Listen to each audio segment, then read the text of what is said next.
한국은 도대체 어떤 나라일까? 독일 역사학자가 처음 이 질문을 품었을 때 그는 상상조차 하지 못했습니다. 평생을 유럽의 규율과 체계 속에서 살아온 그가 한 번도 가본 적 없는 작은 나라에서 12년간 머물며 자신의 삶이 완전히 바뀌게 될 줄은요. 그가 처음 한국 땅을 밟았던 순간 그는 한국의 에너지가 역사를 넘어 이어져 온 불굴의 정신과 함께한다는 것을 깨달았습니다. 한국인들은 살아가는 것에 그치지 않았습니다. 그들은 고난을 넘어 자신들만의 독창적 방식으로 세계를 감동시키는 민족이었습니다. 한국에서의 삶은 그를 사로잡고 놀라움과 충격의 연속으로 가득 차 있었습니다. 뜨거운 찌개를 서슴없이 먹는 모습에서부터 세계 경제를 뒤흔든 현대중공업의 도전까지 한국인들의 극단적 열정과 치밀함은 그의 모든 고정관념을 뒤흔들었다고 합니다. 대체 무슨 사연인지 오늘 사연 바로 시작하겠습니다. 안녕하세요. 저는 하랄트 슈미트입니다. 독일에서 태어나 자란 역사학 교수로 한국에서 생활한 지도 어느덧 12년이라는 시간이 흘렀습니다. 돌이켜보면 처음 한국에 발을 디뎠던 그날의 설렘과 긴장감이 아직도 생생하게 기억납니다. 그 당시만 해도 제가 이렇게 오랜 시간 한국에 머물며 살게 될 줄은 정말 상상조차 하지 못했어요. 사실 처음엔 연구를 위한 잠깐의 체류일 거라고 생각했었죠. 한국은 한 번 발을 들이면 헤어나오기 어려운 나라였습니다. 이 나라에는 사람을 사로잡는 묘한 매력이 있어요. 처음엔 독특하고 흥미로운 문화와 역사가 저를 끌어들였지만 그것만으로는 설명할 수 없는 더 깊은 무언가가 있었습니다. 이곳은 저를 끊임없이 자극하며 성장하게 만들었고 제 삶의 많은 부분을 새롭게 바라보게 만들었습니다. 시간이 흐를수록 한국이라는 나라는 연구 대상이나 이국적인 체험의 장소가 아니라 저 자신을 발견하고 성장시키는 공간이 되어갔습니다. 이제는 제게 익숙해진 한국의 풍경과 사람들, 그리고 그들이 살아가는 방식이 저를 완전히 바꾸어 놓았다고 해도 과언이 아닙니다. 처음엔 모든 게 낯설고 새로웠지만 이제는 제가 한국을 떠나게 된다면 오히려 낯설어질 정도로 이곳에서의 삶이 자연스럽고 편안해졌어요. 한국에 오기 전까지 저는 평생 동아시아 역사를 연구하며 보냈습니다. 솔직히 말해 처음엔 한국이라는 나라가 제 연구에서 크게 주목받지는 못했어요. 동아시아 역사에서는 중국과 일본이 중심을 차지하곤 했으니까요. 그런데 어느 날 제 손에 들어온 논문 한 편이 제 인생을 완전히 바꿔놓았습니다. 그 논문은 한국이라는 작은 나라가 수천 년간 거대한 중국과 일본 사이에서 어떻게 독립적 정체성을 지켜왔는지에 대해 다루고 있었습니다. 어떻게 가능했을까? 이 질문이 제 머릿속에서 떠나질 않았습니다. 그래서 한국에 대해 조금 더 알아보기 시작했어요. 그러나 놀랍게도 독일에서 한국에 대한 자료를 찾는 건 생각보다 쉽지 않았습니다. 책은 제한적이었고 언론에서도 한국은 거의 다뤄지지 않았으니까요. 결국 직접 가보는 방법 외엔 답이 없겠다고 생각했습니다. 하지만 한국으로의 여정은 단순한 결정으로 끝나는 일이 아니었습니다. 연구비를 확보해야 했고 한국 대학이나 연구기관에서의 초청이 필요했죠. 운 좋게도 동료 교수의 도움으로 서울에 위치한 한 대학의 초청장을 받을 수 있었습니다. 그들이 저를 연구 펠로우로 초대하겠다는 제안을 해왔을 때 저는 망설임 없이 수락했습니다. 독일에서 한국으로의 이주는 상당히 번거로웠습니다. 비자 발급부터 시작해 낯선 언어와 문화에 적응해야 한다는 점까지 모두 신경 써야 했으니까요. 당시만 해도 한국은 독일에서 그렇게 잘 알려진 나라가 아니었기에 주변 동료들은 오히려 저를 말렸습니다. 서울행 비행기에 몸을 실었을 때 두려움 반, 설렘 반이었어요. 독일을 떠나 낯선 나라에서 새로운 시작을 한다는 것이 가슴 뛰는 일이기도 했지만 동시에 막연한 불안감도 있었죠. 제가 과연 이곳에서 연구자로서 자리 잡을 수 있을까? 문화적 장벽은 어떻게 극복해야 할까? 이런저런 생각이 머리를 가득 채웠습니다. 비행기에서 내리는 순간 낯선 공기가 제 피부에 닿았어요.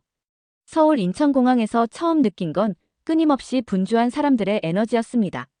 한국의 공항은 독일의 그것과는 사뭇 달랐습니다. 모두가 어딘가로 빠르게 이동하고 있었고 그 생동감 넘치는 분위기에 압도되고 말았습니다. 초청해준 대학에서 제게 숙소와 첫 일정에 대해 안내해줬는데 한국에서는 모든 것이 시간과의 싸움 같았어요. 제가 적응할 여유를 주기보다는 이미 준비된 연구 프로젝트를 소개하며 곧바로 업무에 투입하길 바랐죠. 독일에서는 상상도 못할 일이었습니다. 한국에서 살기 시작한 지 얼마 지나지 않아 저는 이곳 사람들이 가진 특유의 열정을 몸소 느끼게 되었습니다. 저는 자랄 때부터 규율과 체계 속에서 살아왔어요. 모든 일은 계획적으로 진행되고 여유를 두는 것이 효율적이라는 문화 속에서 자라왔죠. 하지만 한국은 그야말로 반대였습니다. 이곳 사람들은 어떤 일이든 적당이라는 개념이 없었습니다. 무언가를 하기로 했다면 그 끝을 봐야만 직성이 풀리는 듯 보였어요. 제가 처음 그들의 열정을 실감했던 건 바로 음식 때문이었습니다. 어느 날 연구실 동료들과 함께 전통찌개를 먹으러 갔어요. 뜨겁게 끓는 뚝배기가 나오길래 저는 당연히 조금 식을 때까지 기다렸습니다. 그런데 동료들은 펄펄 끓는 찌개에 주저없이 숟가락을 넣더니 맛있게 먹는 겁니다. 저는 깜짝 놀라 물었죠. 이렇게 뜨거운 걸 어떻게 바로 먹죠? 그때 한 동료가 웃으며 말했어요. 하랄트 교수님, 이렇게 뜨거운 맛이 찌개의 진짜 맛이에요. 그 말에 조금 겁이 났지만 용기를 내어 숟가락을 떠먹었습니다. 혀가 얼얼했지만 그 순간 알았습니다. 이 사람들은 뜨겁고 강렬한 것을 두려워하지 않는다는 것을요. 이것은 음식에만 국한된 것이 아니었습니다. 저는 주말에 서울의 한 공원에서 조깅을 하다가 한 무리의 사람들이 폐박스를 한꺼번에 옮기는 광경을 목격했어요. 쓰레기통에 꽉 끼워 넣고 테이프로 덕지덕지 붙이며 한 번에 해결하려는 모습이 굉장히 독특했죠. 독일에서는 쓰레기를 처리할 때 대부분 한 번에 옮기기 힘들면 2번, 3번 나눠서 하곤 합니다.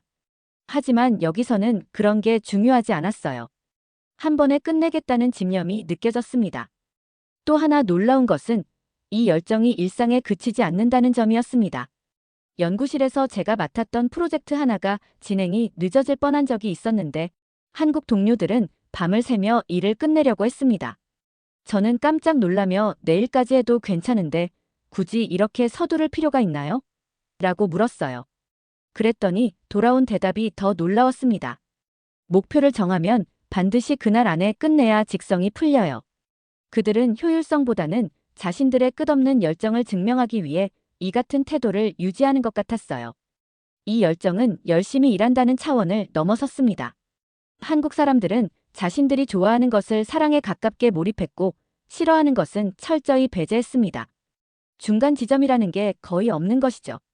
이 점이 독일인인 저에게는 정말 이해하기 힘든 부분이었어요. 한국인들의 이 극단적 열정은 때로는 비효율적으로 보일 때도 있었습니다. 하지만 저는 그들에게서 배운 것이 많았습니다. 무언가를 시작했을 때 그것을 끝까지 밀어붙이는 자세는 독일에서도 쉽게 찾기 어려운 모습이었으니까요. 가끔 독일로 돌아갈 때 주변 사람들은 제게 묻습니다. 하랄트, 당신이 뭔가 바뀐 것 같아. 예전보다 더 열정적이 된 것 같아. 저는 그 말에 이렇게 대답합니다. 맞아요. 한국에서 배운 거랍니다. 한국에서 생활하며 저는 종종 무모하다라는 생각이 들 정도로 대담한 도전을 목격하곤 했습니다. 하지만 더 놀라운 건 그 대담한 도전 뒤에 숨어있는 치밀한 계산과 준비였습니다. 이 사실을 깨닫는데 가장 결정적인 사건은 현대중공업의 창립 이야기를 접했을 때였습니다. 당시 저는 한 세미나에서 한국 경제 발전의 역사에 대해 듣고 있었습니다. 강연자는 정주영 회장이 세계 최대 조선소를 짓겠다는 야심찬 계획을 설명했는데 그 과정이 정말 믿기 힘들 정도로 대담했습니다. 그는 배를 한 번도 만들어 본 적이 없는 한국에서 세계 최대 규모의 조선소를 건설하겠다고 선언했죠. 이를 위해 영국 바클레이스 은행을 찾아가 융자를 요청했는데 그가 들고 간 것은 배 한 척을 지을 경험 대신 500원짜리 지폐에 그려진 거북선 그림이었다고 합니다. 저는 이 이야기를 들으며 고개를 절레절레 흔들었어요.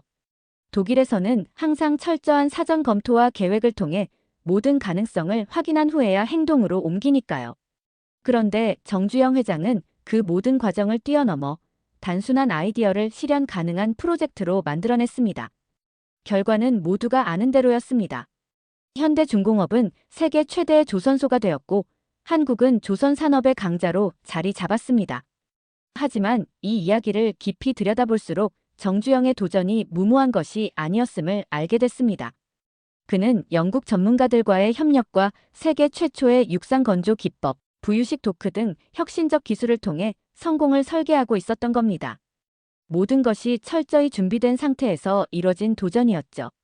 그의 말처럼 이 세상은 불굴의 도전과 모험 정신만으로 성공할 수 없다.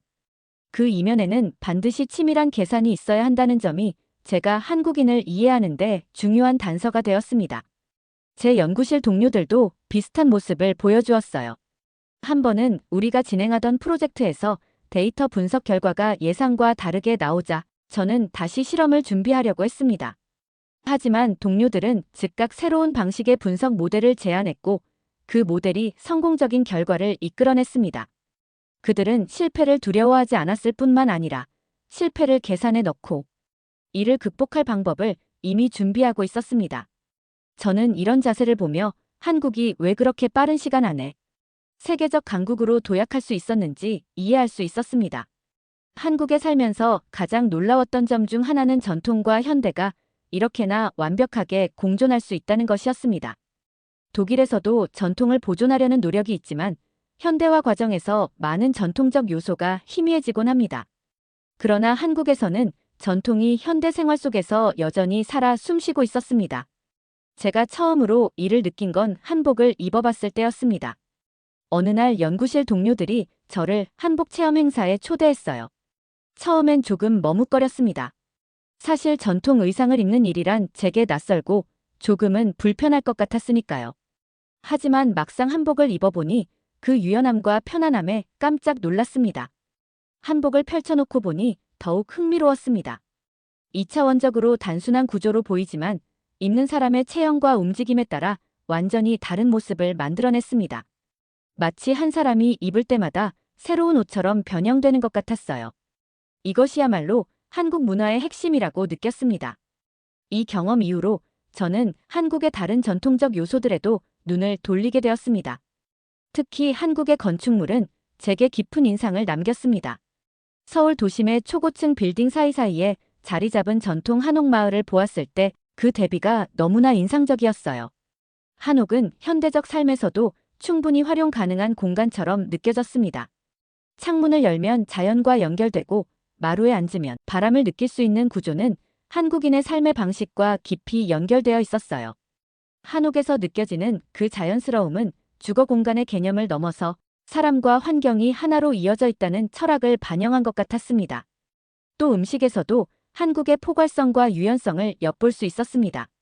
한 상에 올라오는 여러 가지 반찬은 먹는 것을 넘어 서로 다른 맛과 색깔, 식감을 통해 하나의 균형을 만들어냈습니다.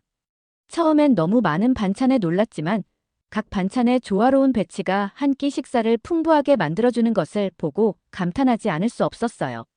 독일 동료들에게 이런 이야기를 하면 그들은 항상 같은 질문을 합니다. 전통과 현대가 그렇게 잘 어우러질 수 있는 비결이 뭐야? 저는 이렇게 대답하곤 합니다. 한국인들에게 전통은 과거의 유물이 아니라 현재와 미래를 풍요롭게 만드는 재료입니다. 그들은 과거를 존중하면서도 그것을 새로운 방식으로 재창조할 줄 압니다. 이 나라에서는 전통과 현대가 서로 대립하지 않습니다. 오히려 서로를 보완하며 더 나은 가치를 만들어내고 있어요. 저는 이 점이 한국을 특별하게 만드는 가장 중요한 요소 중 하나라고 믿습니다. 한국에서 살면서 가장 처음 적응하기 어려웠던 것 중 하나는 바로 한국인의 급한 성격이었습니다. 앞서 이야기했던 빨리빨리 문화와 맞닿아 있긴 하지만 이 급한 성격은 빠름을 넘어선 삶의 리듬과 사고방식 그 자체였어요. 한국에서의 첫 운전 경험이 떠오릅니다. 저는 독일에서 운전을 배웠기 때문에 규칙을 준수하고 천천히 운전하는 게 몸에 배어 있었습니다. 그런데 서울의 도로는 완전히 다른 세상이었어요. 차들이 빠르게 움직였고 조금이라도 느리게 가면 바로 경적 소리가 들렸습니다. 가장 기억에 남는 건 초보 운전 스티커가 붙은 차들이었습니다. 독일에서는 이런 스티커를 거의 본 적이 없었지만 한국에서는 꽤 흔했어요. 나중에 알고 보니 이 스티커는 초보 운전자들이 주변에 성급한 운전자들로부터 조금이라도 너그러운 대우를 받기 위해 붙이는 것이라고 하더군요. 그만큼 한국인의 급한 성격은 도로에서도 뚜렷하게 드러났습니다. 하지만 이 급함은 역사적 배경에서 비롯된 생존 전략이었어요. 한국은 일제강점기와 한국전쟁이라는 두 차례의 큰 국난을 겪으며 모든 것을 잃었다가 다시 일어서야 했습니다. 이 과정에서 빨리 복구하고 따라잡아야 한다는 압박감이 한국인의 급한 성격을 형성한 것이죠. 한 연구 자료에서 읽은 바에 따르면 한국 전쟁 이후 재건 과정에서 한국인들은 효율성과 속도를 극대화하며 세계에서 유례없는 경제 성장을 이루어냈습니다. 천천히라는 말이 허용되지 않았던 시기였던 겁니다. 급한 성격은 한국 경제 발전의 핵심 동력이기도 했습니다. 경부고속도로 건설 이야기를 접했을 때 저는 그 속도와 효율성에 다시 한번 놀랐습니다. 독일에서 비슷한 규모의 고속도로를 건설하려면 최소한 10년은 걸릴 일이 한국에서는 단 2년 반 만에 완성되었다니요. 물론 이런 급속한 진행이 항상 긍정적인 결과만을 가져오지는 않았습니다. 삼풍백화점 붕괴 사건처럼 부실 공사로 인한 비극적인 사고도 있었죠. 이 급한 성격은 일상에서도 뚜렷하게 나타났습니다. 한국에서 처음으로 친구들과 등산을 갔을 때 그들이 얼마나 빨리 정상에 도달하려는지 보고 당황했던 기억이 납니다. 독일에서는 등산이 자연을 즐기고 천천히 여유를 만끽하는 활동이지만 한국에서는 마치 마라톤 경주처럼 느껴졌어요. 산 정상에 도착한 후에도 잠시 휴식을 취하고 풍경을 즐기기보다는 이제 하산하자라며 서두르더군요. 자연을 사랑하는 저로서는 조금 아쉬웠던 부분이었지만 그들의 성격을 이해하고 나니 또 한편으로는 흥미로웠습니다. 이제 저는 급함에 대해 부정적으로만 보지 않습니다. 오히려 그 속에서 한국인의 열망과 노력, 그리고 역사적 맥락을 이해하게 되었어요. 이 급한 성격은 이 나라를 지금의 위치로 올려놓은 강력한 힘이자 앞으로도 그들을 더 나아가게 할 원동력임이 분명합니다. 제가 한국에 머문 지도 12년이 넘었습니다. 처음에는 이 나라의 에너지 넘치는 문화와 정신에 적응하느라 정신없이 시간을 보냈지만 최근 몇 년간 한국이 조금씩 변하고 있다는 것을 깨닫게 되었습니다. 특히 젊은 세대인 MZ세대를 관찰하면서 저는 이전 세대와는 다른 새로운 한국의 모습을 보게 되었어요. 제가 처음 이 변화를 실감한 건 한 연구 프로젝트를 진행할 때였습니다. 한국의 젊은 연구원들과 함께 데이터를 분석하던 중 일정이 약간 지연될 상황이 발생했어요. 예전이라면 다들 밤을 새워서라도 마감을 맞추려 했을 텐데 이번엔 상황이 달랐습니다. 한 연구원이 이렇게 말했어요. 교수님, 이 프로젝트의 품질이 더 중요하지 않나요? 조금 더 시간을 쓰더라도 더 나은 결과를 만들어야 해요. 그 말을 듣고 깜짝 놀랐습니다. 과거에 제가 만났던 한국 연구원들은 대부분 마감에 초점을 맞췄지만 이들은 과정과 품질을 더 중시하는 듯 보였어요. 이와 같은 변화는 연구실 밖에서도 쉽게 찾아볼 수 있었습니다. 특히 젊은 세대는 이전 세대와 달리 일 중심의 삶보다 삶의 질을 더 중요시했습니다. 한 친구는 제게 이렇게 말한 적이 있어요. 우리 부모님 세대는 성공을 위해 모든 걸 희생했어요. 하지만 우리는 다르게 살고 싶어요.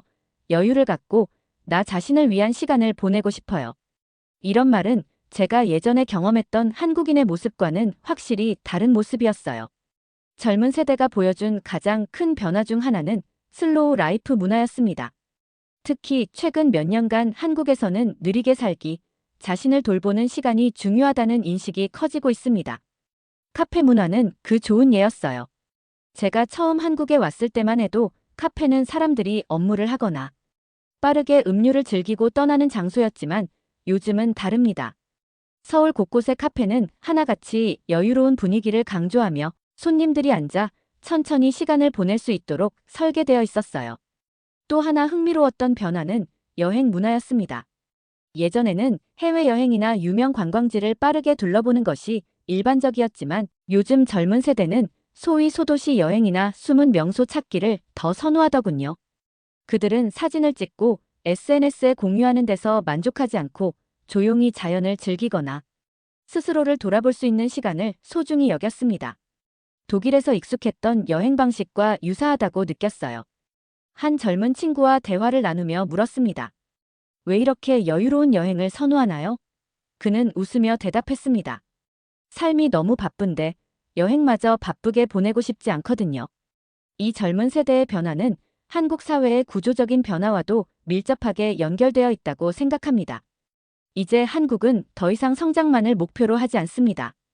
경제적으로 선진국에 올라선 한국은 이제 삶의 질, 행복, 그리고 지속 가능성을 더 중요한 가치로 여기는 듯 보였습니다. 이러한 변화는 도시 설계에서도 나타났어요. 몇 년 전만 해도 서울은 고층 빌딩과 도로로 가득 찬 도시였지만 요즘은 곳곳에서 공원과 산책로를 쉽게 찾을 수 있었습니다.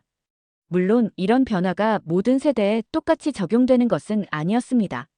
아직도 많은 중장년층은 빨리빨리 정신과 성과 중심의 사고방식에 익숙합니다. 하지만 젊은 세대의 영향이 점차 한국 사회 전반에 스며들고 있다는 것은 분명해 보였어요. 젊은 부모들이 아이를 키우는 방식을 보며 저는 큰 감명을 받았습니다. 과거에는 성적과 성공에만 초점을 맞추는 교육 방식이 주를 이뤘지만 요즘 부모들은 아이들이 행복하게 자라는 것을 더 중요시하는 듯 보였습니다.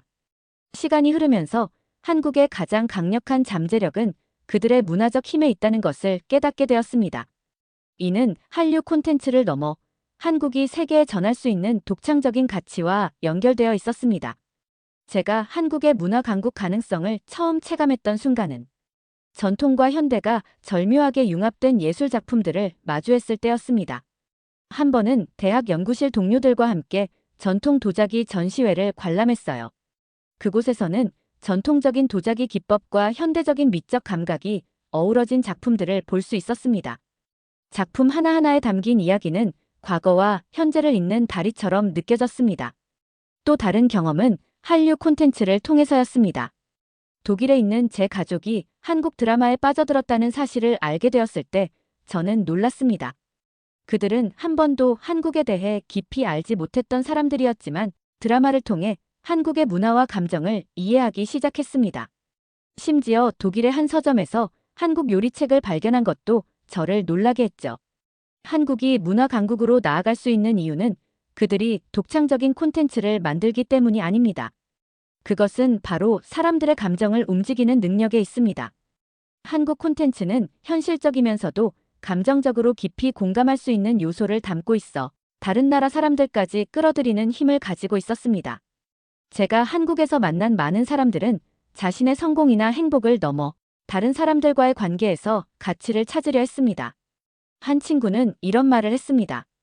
우리가 가진 것을 나눌 때 더 큰 가치를 만들어낼 수 있어요. 이 말은 제게 큰 울림을 주었어요. 한국에서의 삶을 통해 가장 크게 배운 것은 바로 사람들과의 관계에서 느껴지는 따뜻함과 공감이었습니다. 한국에서 만난 사람들은 항상 서로를 배려하며 공동체의 중요성을 강조했습니다. 한 번은 명절에 혼자 연구실에 남아있을 때 동료가 저를 가족 모임에 초대해 준 적이 있었어요. 그날 저는 한국인의 가족 중심 문화와 따뜻한 인간관계를 온전히 느낄 수 있었습니다. 독일로 돌아가면 주변 사람들이 저에게 묻습니다. 하랄트, 10년 넘게 한국에서 살았는데 가장 많이 달라진 점은 뭐야? 저는 그 질문에 이렇게 대답합니다. 한국은 내게 세상을 다르게 바라보는 법을 가르쳐줬어. 목표를 향해 달리는 열정과 동시에 여유를 즐길 줄 아는 균형을 배웠지. 독일에서도 저는 이제 한국에서 배운 가르침을 실천하며 살아가고 있습니다. 연구를 진행할 때도 결과만을 중시하지 않고 과정에서의 완성도를 중요하게 생각하게 되었어요. 또한 동료들과의 관계에서도 더 배려 깊고 따뜻하게 소통하려고 노력 중입니다. 한국에서 배운 것들을 제 아이들에게도 가르쳐주고 싶습니다. 한국에서의 경험은 제 직업적 성과를 넘어서 제 삶 전반에 긍정적인 영향을 미쳤기 때문이에요. 이곳에서 배운 열정, 공감, 그리고 조화의 정신은 독일에서도 또 다른 곳에서도 충분히 가치 있게 쓰일 것이라 믿습니다. 나중에 제가 한국을 떠난다고 해도 이 나라는 제 인생의 일부로 남을 것입니다. 제게 한국은 또 하나의 고향이 되었어요. 제가 만난 사람들, 경험한 문화, 그리고 그 속에서 배운 삶의 교훈은 평생 잊지 못할 소중한 선물이 되었습니다. 제가 받은 이 선물을 다른 사람들과 나누는 것이 제 새로운 목표입니다. 이곳에서 배운 것들이 세상을 조금 더 따뜻하게 만드는 데 기여할 수 있다면 그 또한 한국이 제게 준 선물의 일부일 테니까요. 두 번째 사연 시작합니다. 여기 한국에 방문한 중국 여대생이 있습니다. 그 여대생은 서울 도심 한복판을 걸어다니며 무엇인가를 발견하고 역시 한국은 중국을 존경하는 게 틀림없다라고 이야기하는데요. 대체 이 여성이 무얼 보고 그런 이야기를 한 것인지 오늘 사연 바로 시작하겠습니다. 안녕하세요. 저는 위징입니다. 어릴 적부터 저는 중국이 세상의 중심이라고 배웠습니다. 대대로 내려온 중화 사상의 교육을 통해 중국은 동아시아의 모든 문화와 역사를 만들어냈고 주변국들은 그저 우리를 모방하며 살아간다고 믿으며 자랐죠. 그 중에서도 한국은 특히나 중국의 속국이라는 인식이 강했습니다. 저의 부모님도 학교 선생님도 주변 어른들도 언제나 한국은 중국을 따라하려고 애쓰지만 아직은 뒤떨어진 나라라고 설명했으니까요. 대학교에 입학하고 한 문화 강의에서 교수님이 말씀하셨던 것이 아직도 기억납니다. 한국은 중국을 존경합니다. 교수님은 아주 당당한 태도로 한국이 얼마나 중국의 영향을 받았는지 열거하셨습니다. 한국이 사용하는 한자는 전통 한자가 아니라 중국인들만 사용하는 간체자라고 했습니다. 교수님은 간체자가 국제적인 문자로 자리 잡고 있으며 한국 도심의 도로 표지판, 지하철 안내판까지도 정통 한자가 아닌 중국 본토에서만 사용하는 간체자로 표시된다고 강조했습니다. 그 말씀을 들을 때 저는 가슴이 벅차올랐습니다. 역시 우리 간체자는 세계적으로 인정받는구나 라고 생각했죠. 교수님의 말은 단지 학문적 정보가 아니라 제 정체성을 강화하는 자부심의 원천이었습니다. 한국이 우리 문화를 얼마나 따라하며 존경하는지 확인할 수 있다니. 주변국들이 우리 중국의 영향력 아래 있다는 사실은 제게 너무나 당연한 진리처럼 느껴졌습니다. 물론 인터넷을 통해 가끔 한국에 대해 찾아보기도 했습니다. 하지만 중국에서 인터넷으로 한국 정보를 검색하면 나오는 내용은 대부분 부정적인 것뿐이었습니다. 한국은 중국을 따라하기 급급한 나라다. 중국을 본받아 경제를 발전시키려 하지만 아직 한참 멀었다. 라는 내용이 대다수였습니다. 한국이 중국의 위대함을 인정하는 것 외에는 특별히 관심을 가질 이유가 없어 보였죠. 그래서 한국에 대해 더 알고 싶다는 마음도 생기지 않았습니다. 저와 달리 제 친한 친구 왕이위는 달랐습니다. 그녀는 한국 드라마와 음악에 완전히 빠져 있었습니다. VPN을 사용해 한국 콘텐츠를 마음껏 즐기면서도 저를 놀리듯 말했죠. 위징, 너는 한국이 정말로 우리보다 못한 나라라고 생각해? 내가 본 한국은 그렇지 않아. 저는 그 말을 듣고도 비웃었습니다. 어차피 그들은 우리 문화를 따라하는 후진국이잖아. 이런 대화를 나눌 때마다 왕이위는 짜증이 났는지 입을 꾹 다물곤 했습니다. 하지만 그녀는 포기하지 않았습니다. 어느 날 그녀는 뜬금없이 제게 여행 제안을 했습니다. 위징, 우리 한국에 한번 가보자. 내가 말하는 그 후진국이 정말 후진국인지 직접 확인해봐. 처음엔 조금 당황했지만 생각해보니 나쁘지 않았습니다. 한국이 우리를 얼마나 존경하는지 직접 확인할 좋은 기회처럼 느껴졌으니까요. 저는 왕이위에게 태어난 척 말했지만 사실 속으로는 조금 들떴습니다. 한국이 얼마나 중국을 존경하고 제게 얼마나 특별한 대우를 해줄지 기대했거든요. 교수님 말씀대로라면 한국은 간체자를 사용하고 중국인을 위해 모든 것을 맞춰줄 것이 분명했으니까요. 한국 도심 한복판에 간체자가 적힌 도로 표지판을 보며 자부심에 가득 찬 제 모습을 상상하며 말이죠. 비행기에서 내리며 저는 마음속으로 웃음을 참았습니다. 한국 땅을 밟는 순간부터 저는 제가 특별 대우를 받을 것 같은 느낌이 들었거든요. 공항부터 중국인을 위한 모든 것이 준비되어 있을 거라 믿었습니다. 그런데 첫걸음부터 뭔가 이상하다는 느낌이 들기 시작했습니다. 인천공항은 현대적이고 깨끗했지만 안내 표지판에는 영어와 한글이 중심이었고 간체자는 생각보다 눈에 띄지 않았습니다.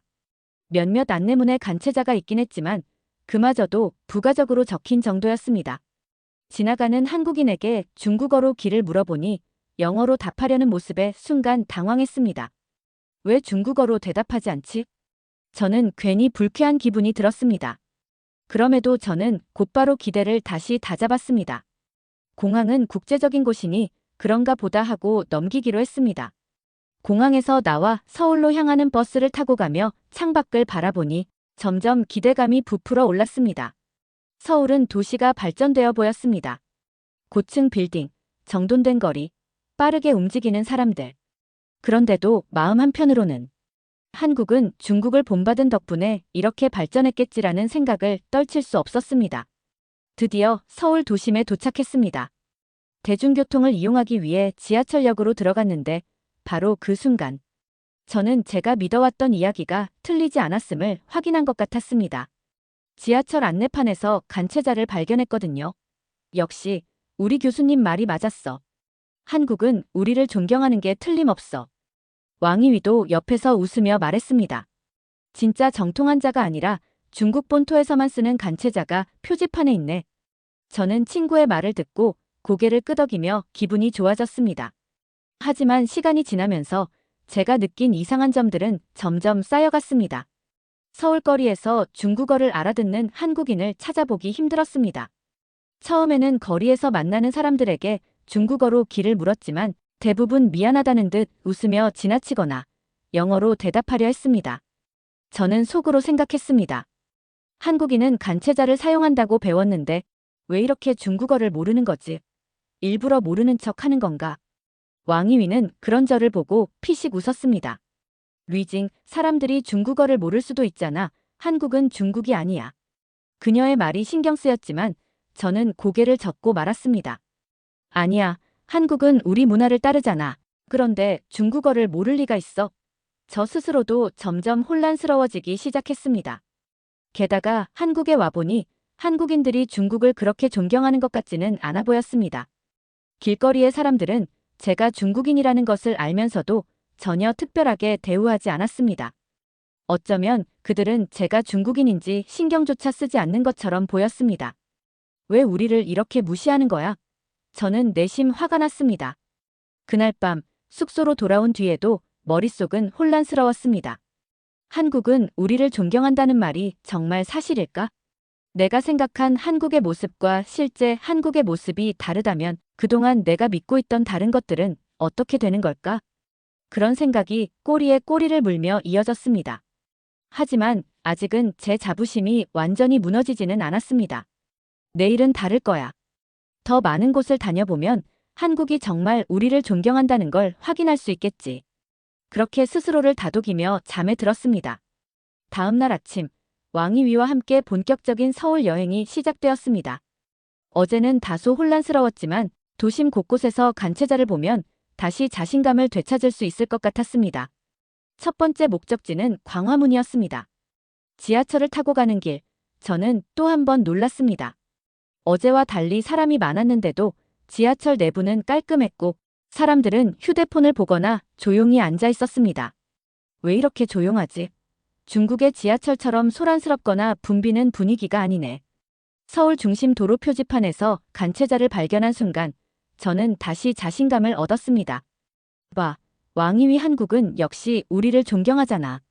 서울에서 가장 중심인 곳 표지판에 간체자를 쓰는 걸 보니 우리가 얼마나 중요한지 알 수 있지 않아? 왕이위는 웃으며 대답했습니다. 응, 그럴 수도 있겠네. 그녀의 애매한 반응이 신경 쓰였지만 저는 제 생각을 굽히지 않았습니다.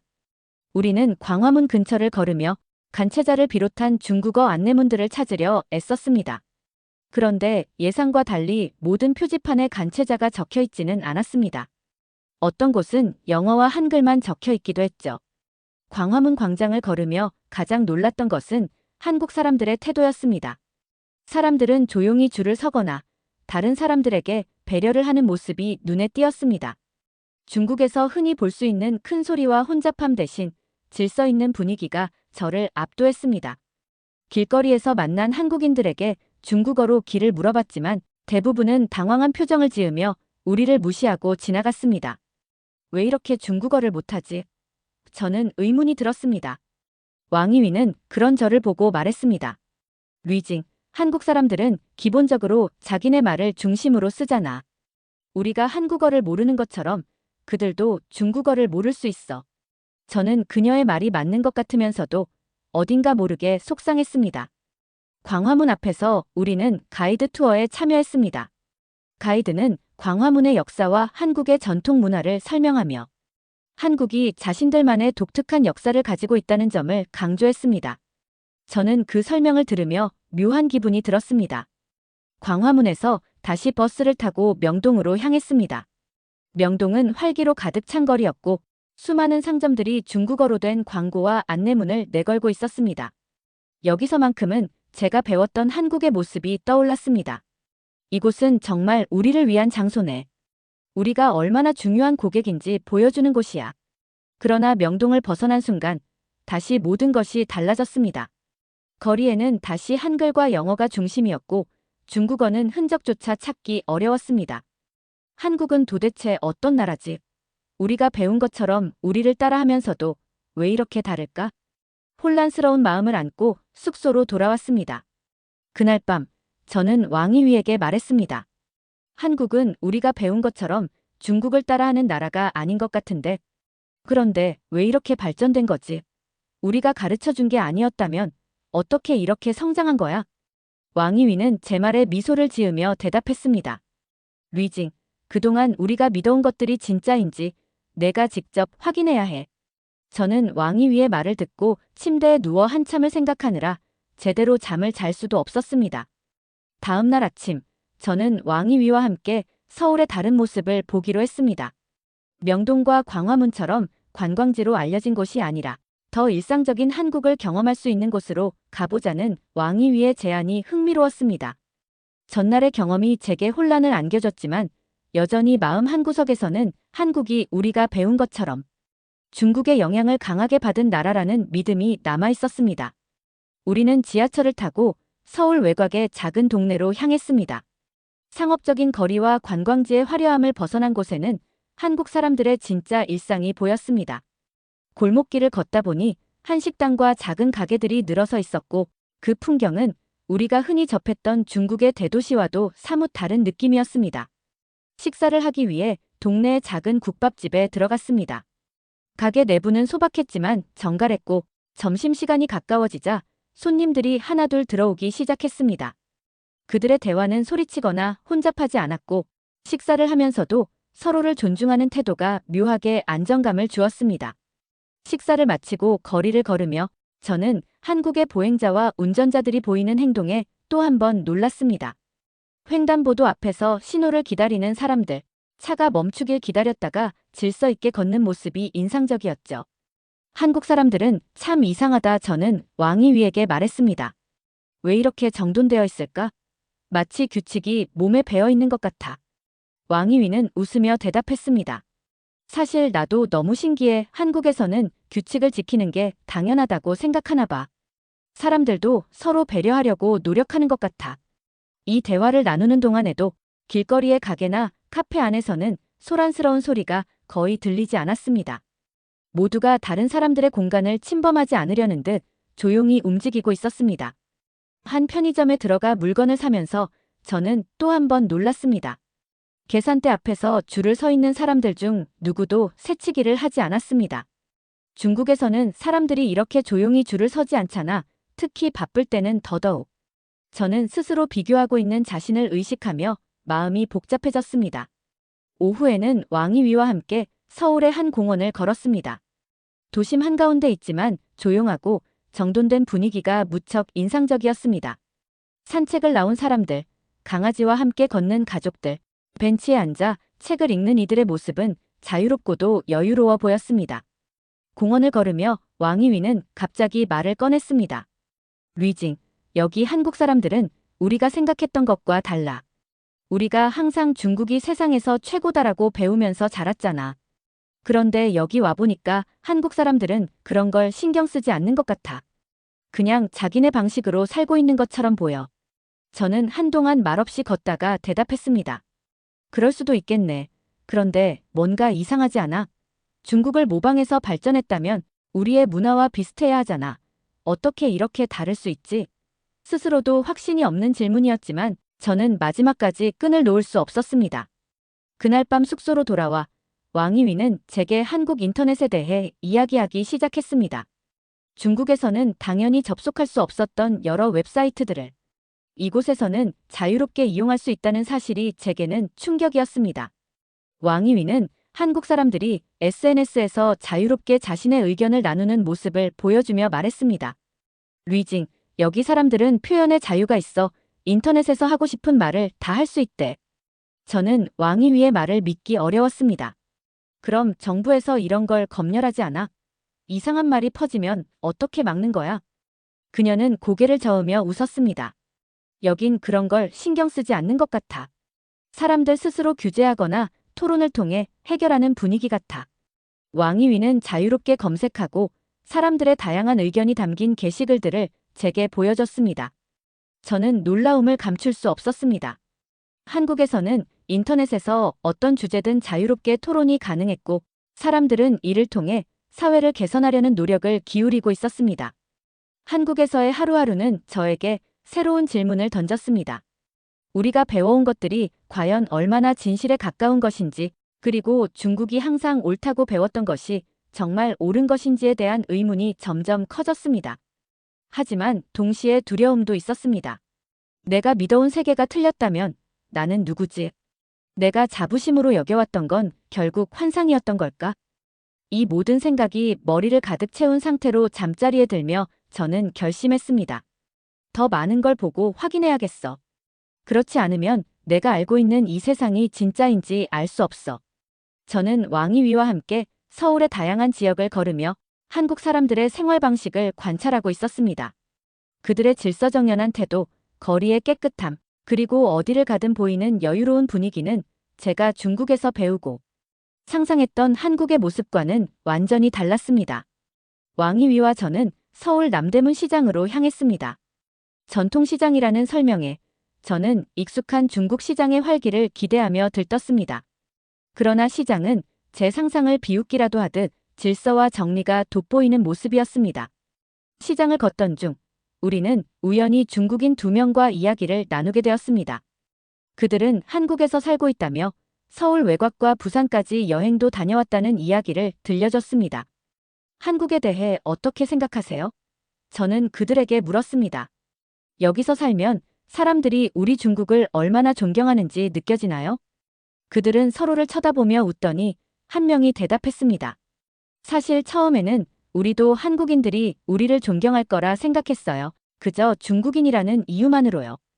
그리고 한국이 우리보다 못 살고 우리 문화를 모방하는 나라일 거라고 믿었죠. 하지만 전혀 아니었어요. 오히려 우리보다 더 나은 점이 많았어요. 저는 그들의 대답에 깜짝 놀랐습니다. 아니에요. 한국은 우리가 가르쳐준 덕분에 이렇게 발전한 나라잖아요. 그들은 고개를 저으며 웃음을 멈추지 않았습니다. 다른 한 명이 말을 이었습니다. 그렇게 생각하겠지. 우리도 처음엔 그랬으니까요. 하지만 한국에 오래 머물다 보면 우리가 믿어왔던 게 사실이 아니었다는 것을 알게 돼요. 그들은 한국에서의 경험을 이야기하며 한국 사회가 중국과 얼마나 다른지 설명했습니다. 여기 사람들은 규칙을 잘 지켜요. 그리고 다른 사람들에게 민폐를 끼치지 않으려고 애써요. 길거리에서 큰 소리로 떠드는 사람도 거의 없고 심지어 쓰레기를 길에 버리는 사람도 없어요. 저는 그 말에 머리가 멍해졌습니다. 그럼 중국과는 정말 많이 다르네요. 하지만 경제적으로는 우리보다 뒤처져 있잖아요. 그들은 웃으며 반박했습니다. 그건 중국에서 배운 이야기잖아요. 여기 와서 보니까 한국은 우리보다 훨씬 잘 사는 것 같아요. 월급도 더 높고 일자리도 훨씬 좋아요. 그들과의 대화는 제게 큰 충격을 주었습니다. 제가 믿고 있던 모든 것이 무너지는 느낌이었죠. 한국이 우리보다 발전된 나라일 수도 있다니. 그럼 내가 배워온 중화 사상은 대체 뭐지?